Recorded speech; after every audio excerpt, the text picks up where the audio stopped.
Lisa's getting ready for a Sunday performance. Yes. She's going to sing the National Anthem. I'm going to sing the National Anthem for an event, but I have a feeling I might forget the words. I was singing it in the car on the way here, and the part where it says, "What so proudly we held." I said, "What so proudly we watched." I was like, "Watched? What?" Does it feel weird singing the National Anthem and you're Canadian? Is it awkward? No, not really. But nobody knows I'm Canadian. We were talking about this yesterday because it seems like there's some kind of weird stigma with people forgetting the lyrics of the National Anthem, and I think it's because most times when you do it, you're singing in front of a pretty large crowd, and people think about it, and they mess themselves up. So she's really good with remembering lyrics. I've seen her go to a lot of gigs and like have to learn a song like the night before, and she remembers everything right off the bat.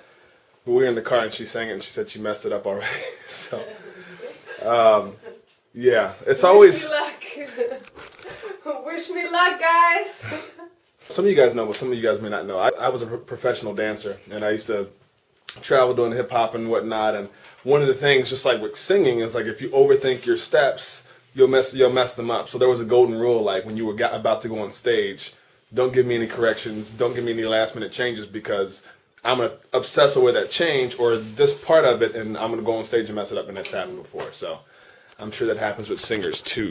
I've messed up the words before. And then I just start making things up off the top of my head. I just started singing, and then I messed up the words. I just kept on going.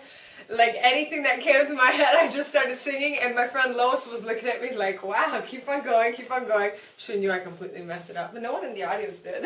It happened to me at the summer solstice, just like last month or something. Really? Yes, I was singing a song, and I was looking at the people in the audience, and as I was singing, I looked at one girl, and she was singing the wrong lyrics, and I started singing along with her. It was horrible. She got you. Performance mess-ups. I've done it too. I remember once I went on stage, what I was just telling you about, performing, I was dancing, forgot the routine, and I was supposed to be in sync with this other dude, and I just started making stuff up, and people were like, "I don't remember what the steps are." Oh yeah, you told me that story. You started like... Yeah, I just started flailing my arms around like an idiot. Well, we're here. We're Lisa's singing at the Biltmore. It's like freaking Paradise Hotel over here. It is, huh? Okay, so let's see. Oh, I think it's over there. I think you might be right. Sign towards the British Beach, then you go over the tracks and the street, stay at the Four Seasons Biltmore, take a right and there follow the curve and you'll see the Biltmore parking lot on your left. Are you ready? Yeah. I'm ready. It's gorgeous here. Isn't this gorgeous? Look at the tree. Yeah, I know. It's really pretty. So we leave the house, right? I grab a closet, go to the closet and grab a suit jacket because I was just gonna wear a suit jacket. But I grabbed the wrong jacket. See, in the closet, I have suit jackets from the guys that I had play Secret Service for me, and there's one guy who's, a lot shorter than me, and I accidentally grabbed his jacket. So my jacket is really small and really short. Oh my god. Well, note to self, put the costume jackets in the costume closet and leave my suits where they belong. Because then this happens. Big guy in a little coat. So as soon as she's singing, we're out. What kind of tree is this? This is pretty cool. Well, I think I'm actually here. I love anything in a bottle. Well, I love sodas in a bottle. It's so retro. Takes me back to the 80s. Yeah, 80s. Here's my Spanish soda commercial.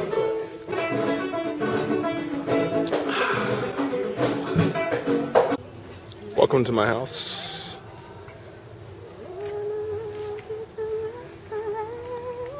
You go right through there and get to the ocean. I'm gonna go in the house. I'm gonna go in there.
Hey guys, so I just finished the National Anthem.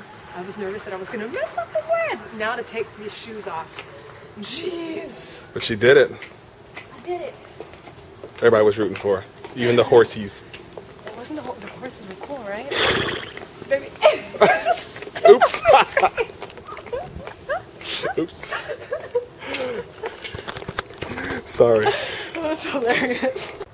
It's interesting. I've never seen trees with rings on them. Yeah, why do you think that is?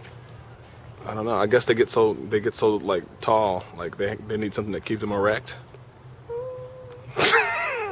Okay, time to go. Lisa's hard at work. I love chips and guacamole. This is our favorite Mexican place, and it's the best Mexican place we've ever been to, and probably better than any other place you guys have been to, if we can be as bold to say. But it's funny because Lisa has a little admirer that works here, who she's known for a long time. And he's quite obsessed with her, to the point that she actually stopped coming here for a while. But we started going again, or she started going again when we started dating, right? So we started coming back here. He's a funny guy. I used to really like coming here. I used to come here all the time. And I used to come by myself because I love going to restaurants by myself. But then I used to come, order my food, and he'd talk so much to me. And then he'd pay for my food. He'd be like, oh, don't worry about it, it's on me. And he did that so much that I felt uncomfortable. Like, I didn't want to come here anymore. I want to pay for my own food. So I felt like, I don't know, it just made me feel really uncomfortable. So I had to stop coming here. But then when Iman and I started dating, I was like, oh, there's this Mexican joint I really love. Let's go to it. And now I'm buying it. But it's funny because it seems like no matter where we sit, if we don't see him, he still pops up. Chips and like, hey, how's it going? I was gonna do a spoon for him. Like we just go out shopping and we go to the store, go to the movies, and everywhere we go, he just pops up and chips and guacamole. But I think people might take that the wrong way. Hey guys, so Lisa's recording right now at the studio in there.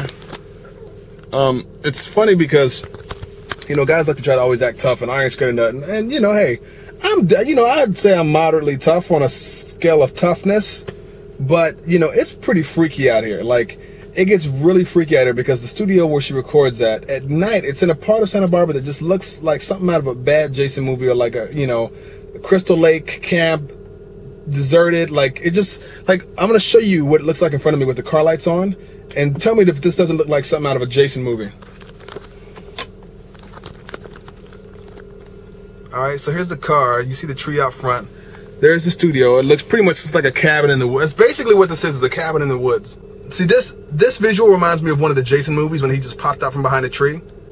But it's funny, you come out of the studio, you hear animals in the woods around you. You get used to it because you know it's not like a bear or a cougar or anything big like that, but it still messes with your head. You know, it's probably something cute like a little raccoon or like a possum. Well, possums aren't cute. Them things are dangerous. But you think something's just gonna come bolting out of the woods at you?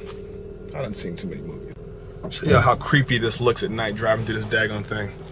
Like, I'm gonna get to the bottom of the hill and there's just gonna be some just random dude standing there with a backpack. Why a backpack? I don't know, because it just sounds freaky. Okay, I'm heading back to the studio, heading up this creepy hill now. Lord Jesus, don't let Freddy or Jason pop out. It would be, if anybody, it'd be Jason, because he's the one infamous for hanging out in the woods like an idiot. This is a complete setup for a horror movie. Like, even the window, look at the damn window. Like, what's going on in there? That creepy tree again. Oh, God.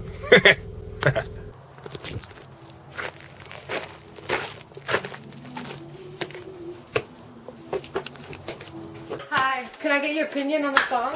Sure. This is where Lisa videotapes. Or, that sounded very ancient. This is where Lisa records. And then what I do is, come here, come closer.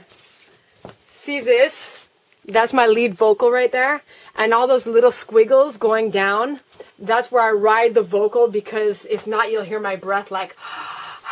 I think you have to give them the less fancy terminology. What does riding the vocal mean? So basically, I just put the levels lower where my breath is like, as I lay me down. That mic will pick up the... So basically, you get... So I have to like lower all the levels. So basically, you get your Tay on and just lean away from the mic. Yeah, another thing that I do very often, well, today actually is kind of like that. This is how I recorded today. But a lot of times you guys like see me in this like really cute top or whatever on YouTube, and like the bottoms, you guys don't see it. It's like I record from the waist up, and so you get to see this cute little top, but the bottoms are like pajama pants. with some big old fluffy, You like, guys don't know that. with some big fluffy bunny rabbit slippers. I know, right? For all the people, all the haters out there that I'm like, oh, you have an engineer that mixes everything. No, it's just her. It's just her. She does all her own videos. There's no fancy mixing. There's no fancy mastering. It's just, okay. Over loving.